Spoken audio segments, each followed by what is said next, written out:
Olá pessoal, meu nome é Eric e eu sou analista de suporte da GMV Technology. Como já devem estar sabendo, Periscope, a antiga plataforma de stream para o Twitter, foi descontinuado. O novo método de fazer suas lives no Twitter será o Media Studio. E neste tutorial irei mostrar como utilizá-lo pelo OBS Studio.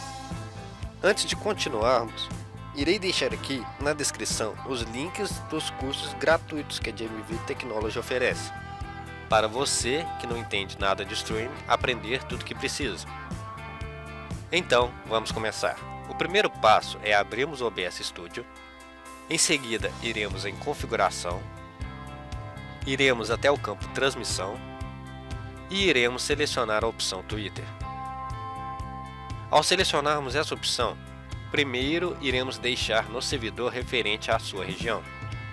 Abaixo iremos colocar a chave de transmissão e para termos essa chave, iremos clicar em Obter chave.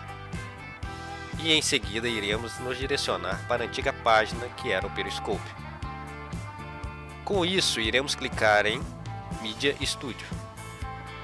Ao entrarmos no Twitter Media Studio, iremos clicar em Ao Vivo e em seguida iremos clicar em Nova Transmissão. Neste campo, iremos colocar o nome da nossa transmissão e abaixo selecionaremos a tag que mais se enquadra na nossa live. E abaixo iremos criar o link e a chave de nossa transmissão. Põe o nome que desejar. E abaixo selecione a mesma região que escolheu no OBS. Feito isso, irá gerar a chave e iremos copiar e colar neste campo do OBS.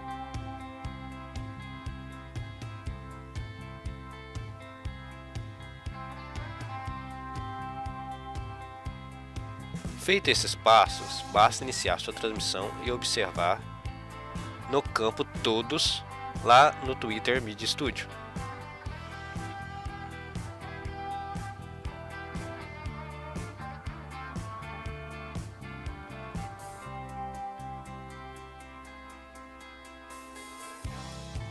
No demais é isso, pessoal. Irei deixar aqui o link dos planos que a GMV Technology oferece para darem uma olhadinha.